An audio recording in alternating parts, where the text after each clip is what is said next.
todos. Retomando mais uma vez os estudos do livro Consciência Espírita, no nosso projeto Consciência Espírita, nós daremos prosseguimento hoje ao estudo que nós temos desenvolvido, que visa aprofundar a nossa compreensão sobre o livro Consciência Espírita, que nos foi ditado pelo Espírito Inácio de Antioquia. Então nós estamos seguindo o índice da obra, de acordo com como ela foi escrita.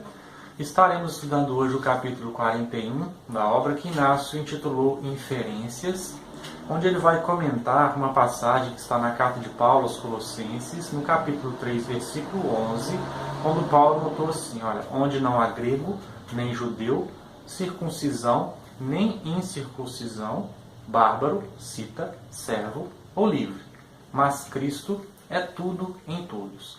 Essa passagem está lá, como a gente disse, no capítulo 3 da carta de Paulo aos Colossenses, versículo 11.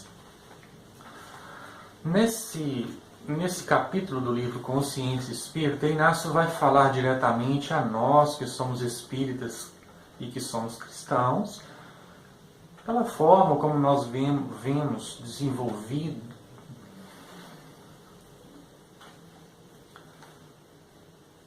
neste capítulo 41 do livro Consciência Espírita. Inácio vai falar diretamente àqueles trabalhadores da casa espírita, não é? Nós que temos nos candidatado a desenvolver tarefas nos centros que nos acolhem, seja qual tipo de tarefa for, que Inácio vai chamar a atenção aqui pela forma através da qual, particularmente, cada um de nós vai divisar as verdades eternas. Porque a gente entende que os princípios da doutrina espírita são únicos, eles são imorredouros e são imutáveis. Não é? O que vai alterar na nossa compreensão desses mesmos princípios é a forma como cada um de nós vislumbra a vida de acordo com o desenvolvimento espiritual que já conseguiu alcançar. Por isso ele intitula a mensagem Inferências. Quer dizer, de acordo com a forma particular que cada um de nós tem por haver desenvolvido-se espiritualmente, é que nós vamos entender essas verdades eternas.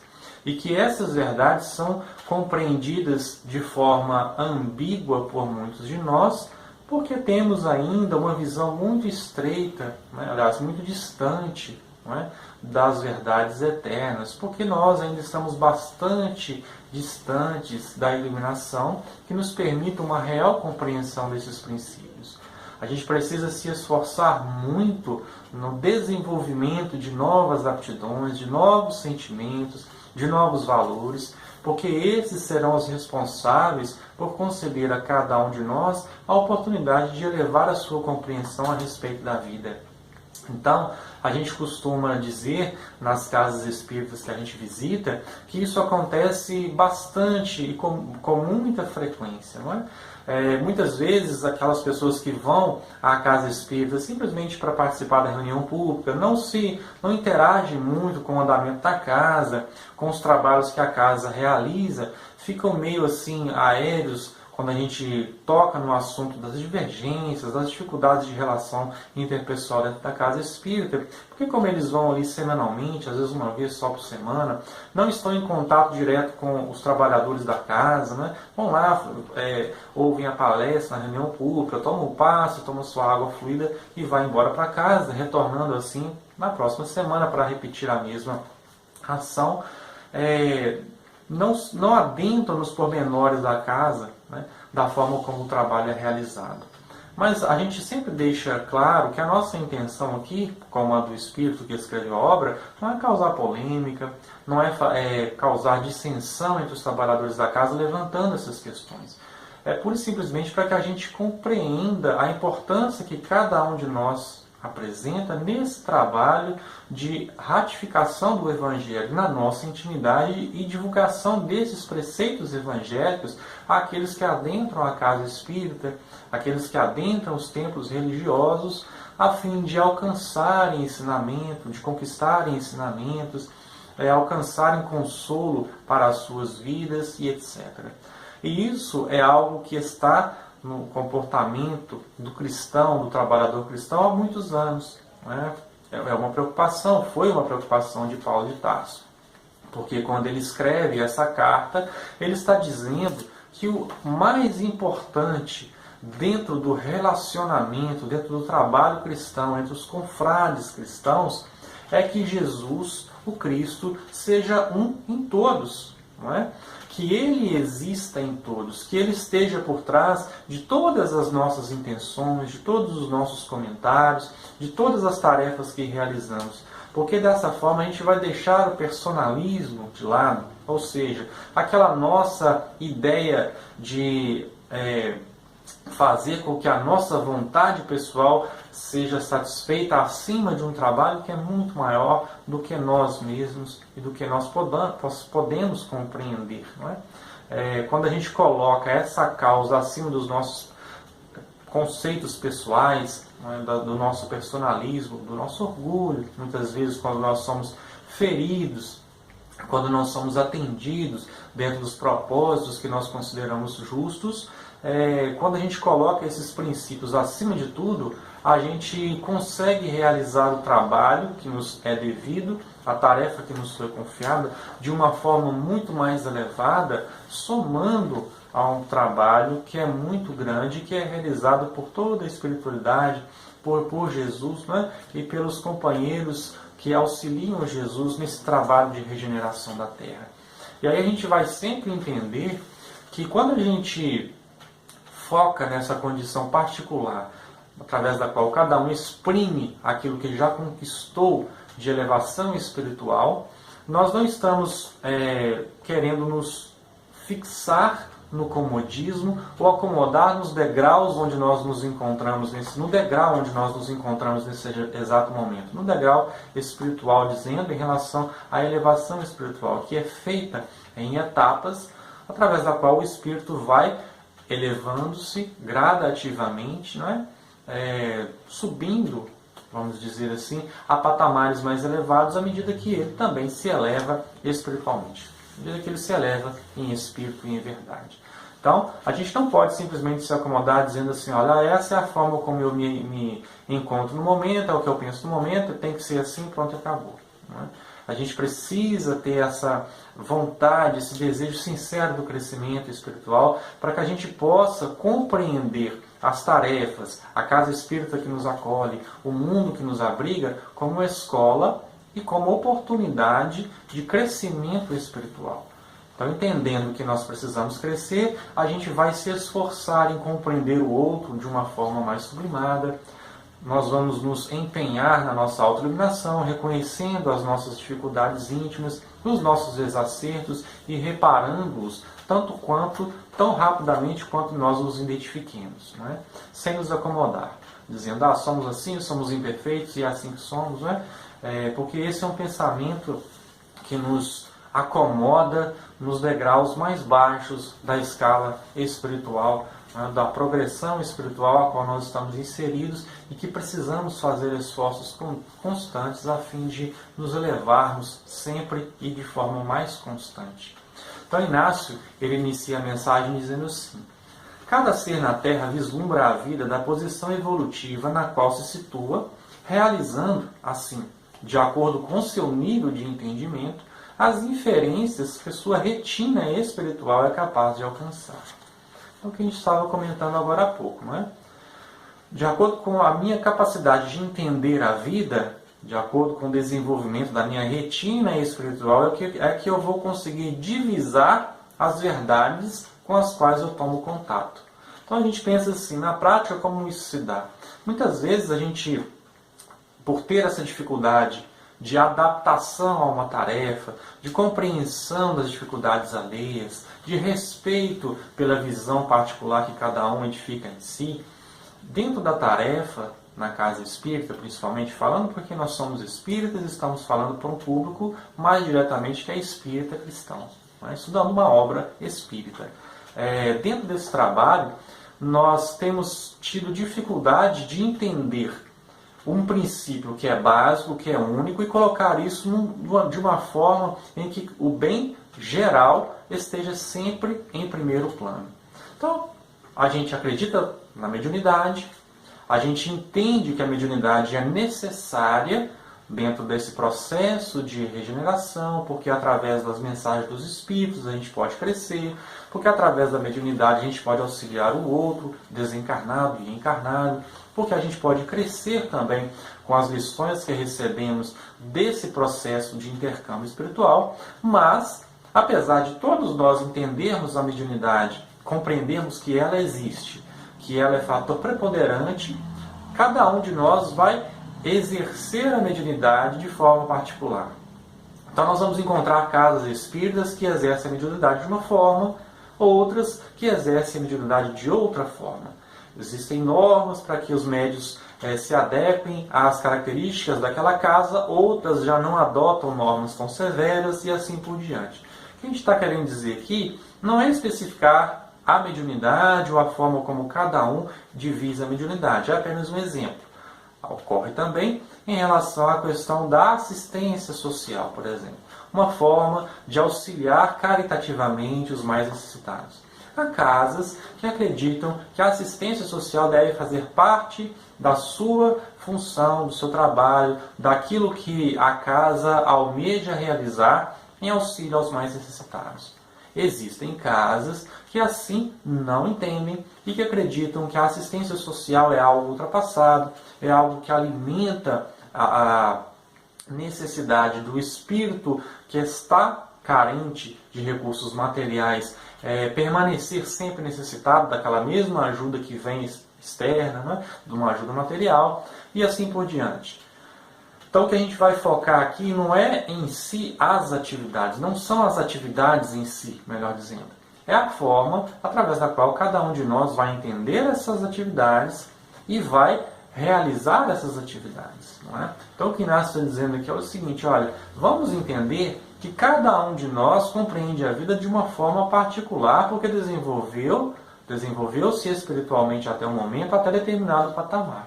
E que a sua retina espiritual vai conseguir visualizar das relações interpessoais, das expressões do dia a dia, no que diz respeito à forma como cada um de nós realiza suas tarefas, enfatizando o que é importante ou deixando de lado o que acha que não é importante. Isso é muito particular. E o que deve estar em primeiro plano para nós é esse respeito mútuo para que a gente compreenda cada um dentro da sua necessidade, dentro do seu patamar evolutivo e que por conta dessa diferença nós não devemos ser inimigos. Não é? Podemos até discordar da forma pessoal como cada um interpreta a vida, interpreta as verdades espirituais, mas que a gente não tem que ser inimigo por conta disso. A gente não precisa se afastar o coração uns dos outros porque pensamos de formas diferentes. Né?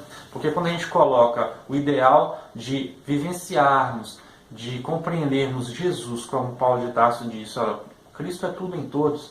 Quando a gente se esforça nesse ideal, a gente compreende um pouco mais as dificuldades do outro, entendendo que também precisamos ser compreendidos em relação às nossas dificuldades por esse mesmo outrem, né, com o qual nós temos contato. Daí Inácio prossegue. Por esse motivo, mesmo que não comunguemos da forma pessoal através da qual nosso próximo divisa a vida, necessário edificarmos a paz onde quer que estejamos, conservando uma convivência salutar uns com os outros, a fim de reconhecermos verdadeiramente como irmãos em Cristo, filhos do mesmo Pai. Então quer dizer, na teoria, a gente já compreende que somos filhos do mesmo Pai, que somos criaturas originárias do mesmo Criador, que somos irmãos uns dos outros em Cristo, não é? Nosso Senhor, mas na prática isso ainda está bastante distante da efetivação. Porque entender esse princípio é uma coisa, vivenciá-lo quando se faz necessário é um desafio muito maior. E é o que a gente precisa se esforçar, é o que a gente precisa estar imbuído a fim de superarmos os nossos desafios íntimos. Não é? Porque quando a gente compreende que na casa espírita, na tarefa que realizamos, somos apenas mais um a somar em um trabalho que não nos pertence e que tem um objetivo muito maior do que nós possamos compreender, a gente se coloca no nosso devido lugar, né? A gente não cria rixas e contendas uns para com os outros simplesmente porque divergimos da forma como cada um divisa a vida.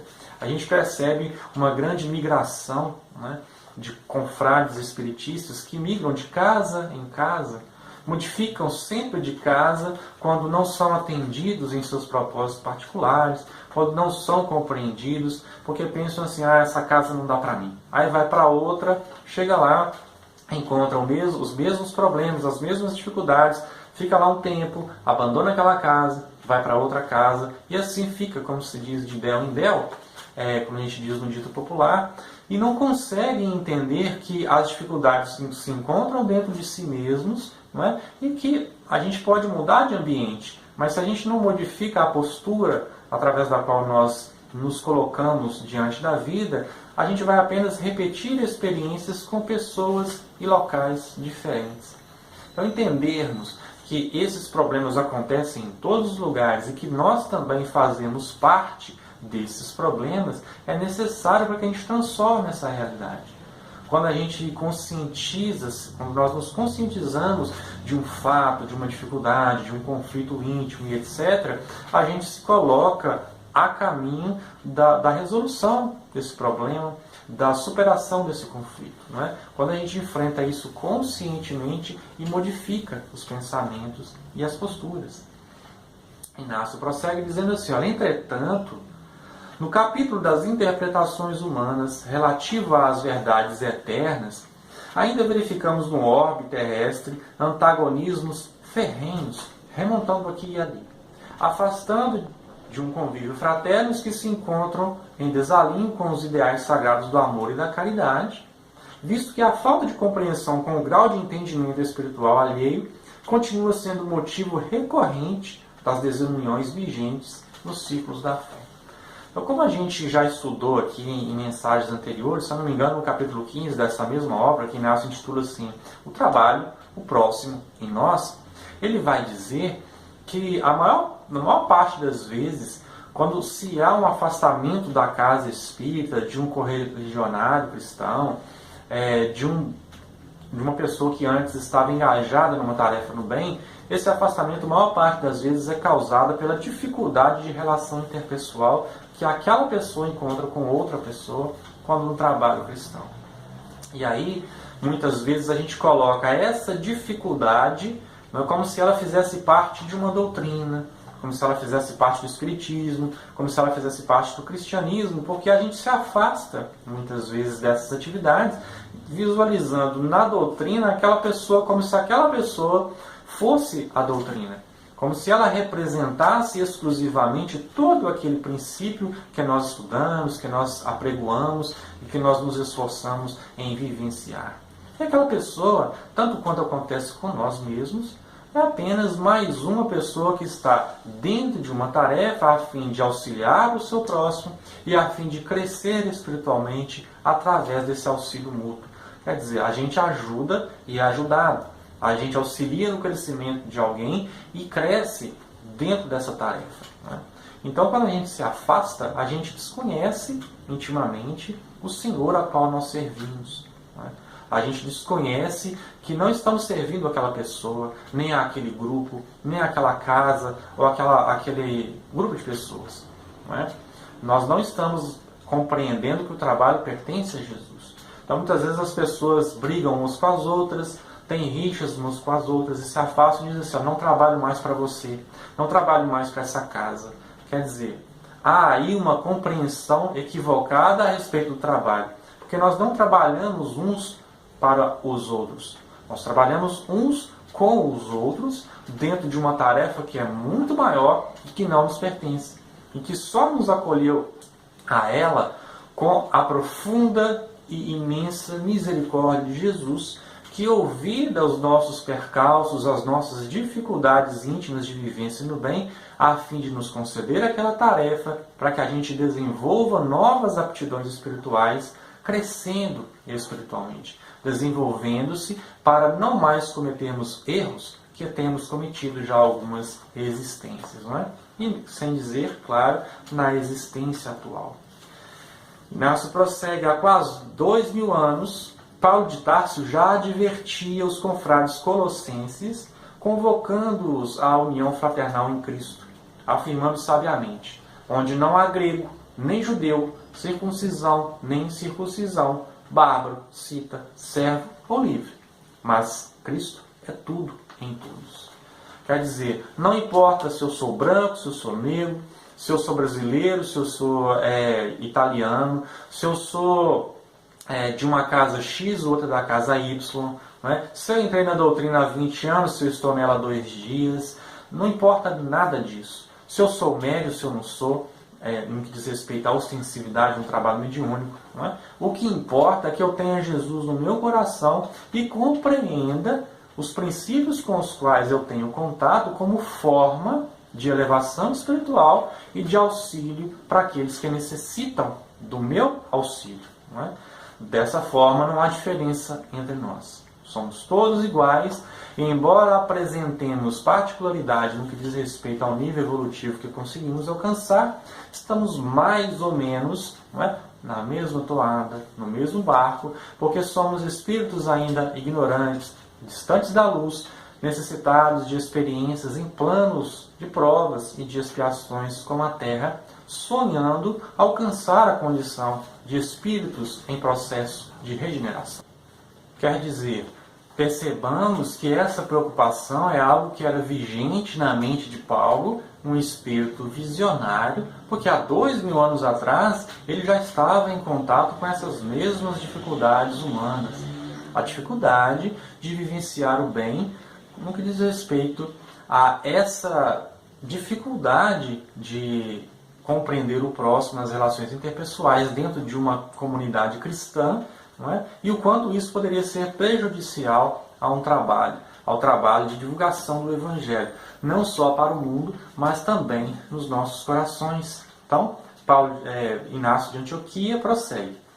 Nesse quesito, o discípulo sincero de Jesus precisa ater-se ao fato de que sua posição no mundo deve ser aquela que lhe possibilite utilizar de forma proveitosa os recursos que o Evangelho fornece, tornando-se difusor ativo e operante dos princípios consoladores, iluminando mentes e abençoando corações.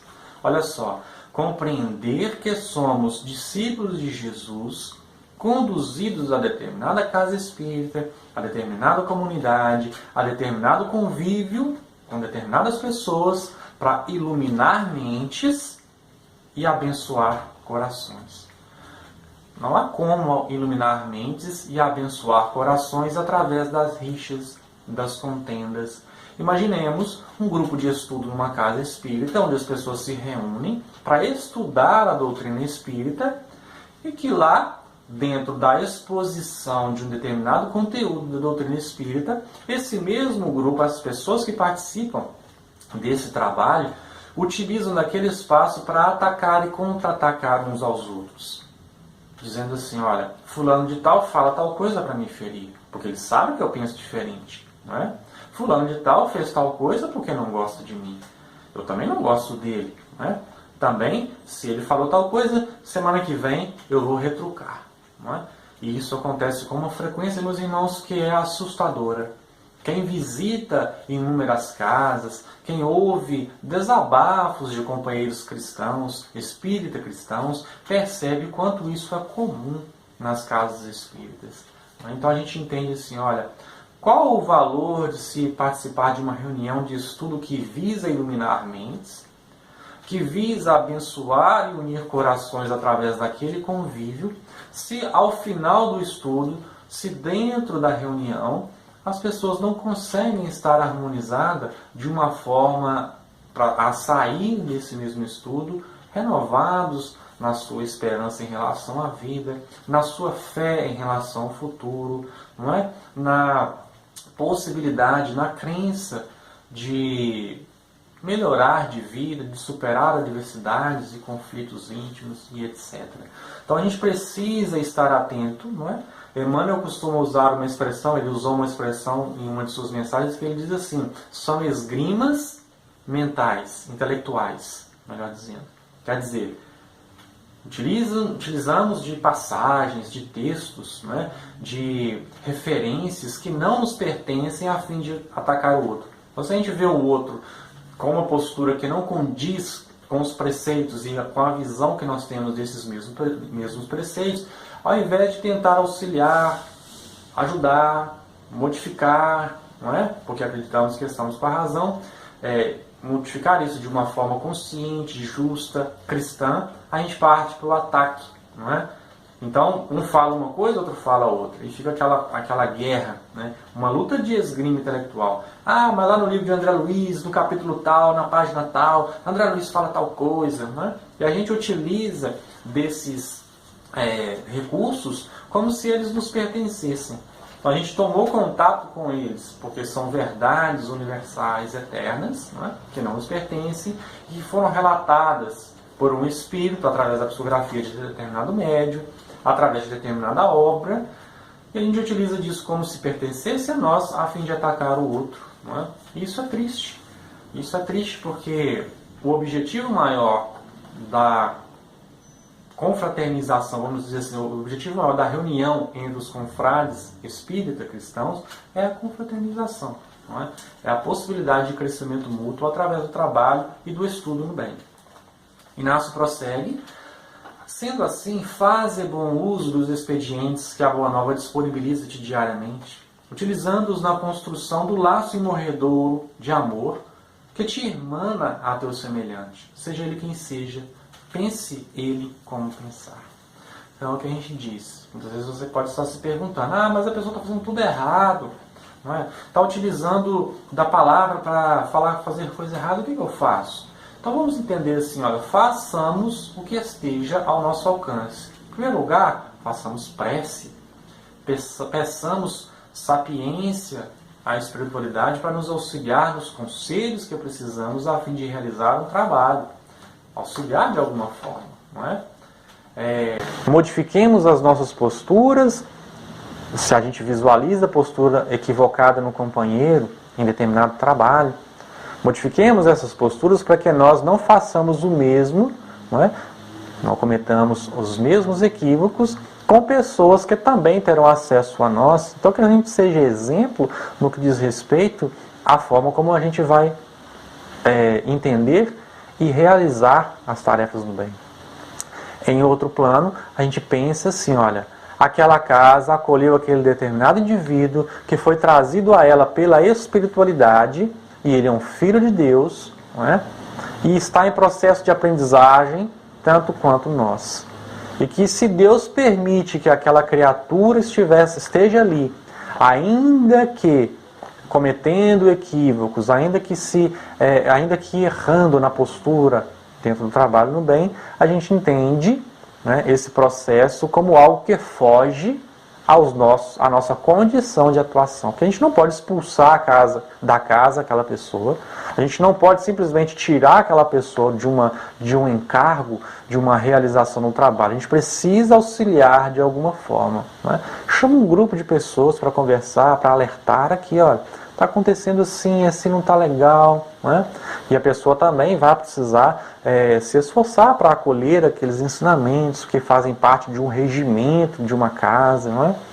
Da doutrina, mas que isso esteja sempre dentro dos conceitos da caridade, para que a gente não se equivoque numa postura ditatorial, soberba, como se nós fôssemos os paladinos da verdade, né? Utilizando muitas vezes da falta de caridade com essas pessoas. Aparta-te de qualquer possibilidade de gerar desuniões entre tu e teu companheiro de jornada evolutiva, entendendo-lhe como colaborador importante em teu processo ascensional. Então aquela pessoa, por mais difícil possa parecer no primeiro momento, porque ela faz tudo errado, ou que ela faz muitas coisas que não condiz com o que você crê como deveria ser feito, aquela pessoa, ela é parte importante no seu processo evolutivo.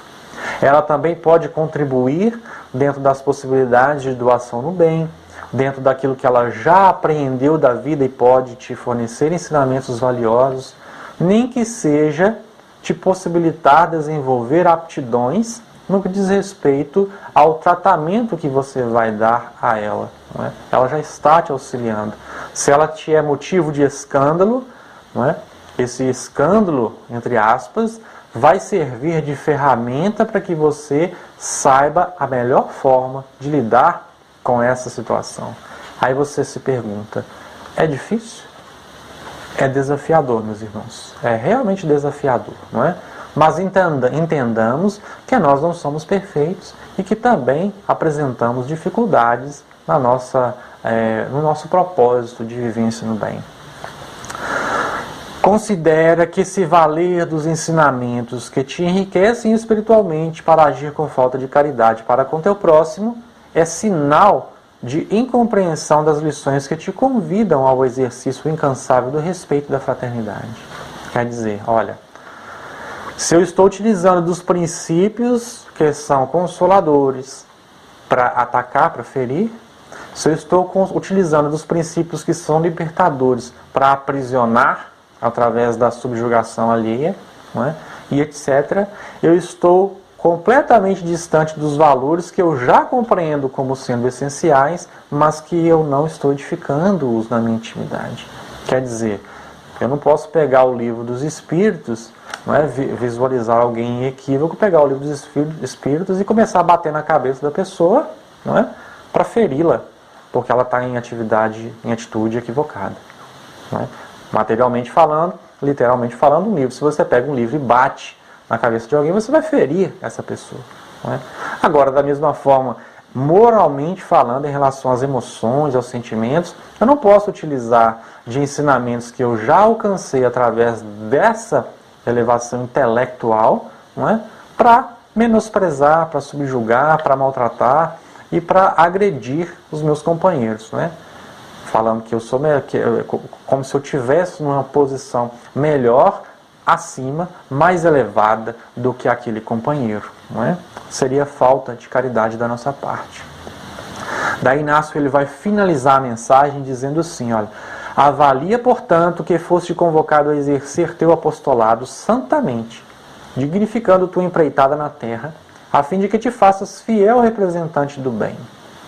Reflete intimamente que a tarefa primeira de todo discípulo do Cristo é, sem dúvida, a mais complexa e a mais relevante de todas, porquanto é aquela que lhe recomenda seguir o exemplo deixado por Jesus, respeitando e amando a todos indistintamente, assim como ele fez.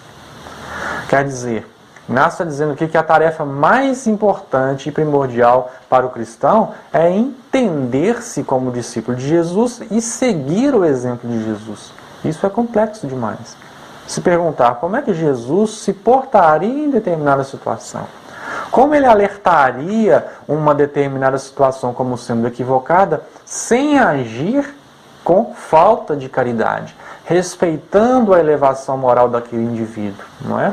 Essa é, sem dúvida, uma tarefa desafiadora, porque através dela a gente precisa se conhecer, conhecer as nossas ações, as nossas reações, a dificuldade de compreensão alheia. Devemos não nos tornar omissos quando o bem nos chama a chamar a atenção, a convocar companheiros a uma postura mais equivalente àquela que há de ser cristão, há de ser espírita, não é? Mas ao mesmo tempo sem agir com falta de caridade e com falta de amor para conosco mesmo e para com o próximo. Entendendo que tudo o que a gente faz que não condiz com o bem, acarreta consequências e compromissos para a nossa própria consciência. Não é? A gente entende essa mensagem como importantíssima, como algo relevante, principalmente nesse momento de transição planetária, onde nós estamos nos esforçando para alcançarmos o merecimento de retornarmos à Terra em futuras experiências, já estando na condição de espíritos em processo de regeneração. Não é? Então a gente entende que reconhecer-se como discípulo de Jesus, fazer o possível ao nosso alcance para desenvolvermos uma tarefa que nós estamos nela, a fim de auxiliarmos, e reconhecer essa tarefa como um mecanismo para a nossa elevação espiritual, é algo que a gente precisa estar atento e se empenhando em ratificar na nossa intimidade, edificando o bem em nós mesmos a cada dia, a cada instante, né? Sendo um pouco mais constantes nessa prática do bem. Meus irmãos, a gente agradece imensamente a todos aqueles que estão nos acompanhando, que têm acompanhado os nossos vídeos, convidando para que vocês possam estar visitando o nosso espaço virtual, onde vocês encontram o projeto Consciência Espírita. Estudamos hoje o capítulo 41. Os primeiros 40 primeiros capítulos estão dispostos lá no nosso site www.tassoseditoraespírita.com e também no nosso canal no YouTube, tassoseditoraespírita@gmail.com. Lá vocês terão acesso a esse projeto e também aos outros projetos que a gente vem elaborando e colocando em prática no nosso dia a dia, dentro da nossa condição atual de servir a Jesus e de melhorarmos a nós mesmos através do trabalho no bem. Convidamos a todos a seguirem pensamento positivo para nós mesmos em relação ao nosso próximo e ao planeta que nos abriga, desejando a todos muita paz, muita luz e viva Jesus!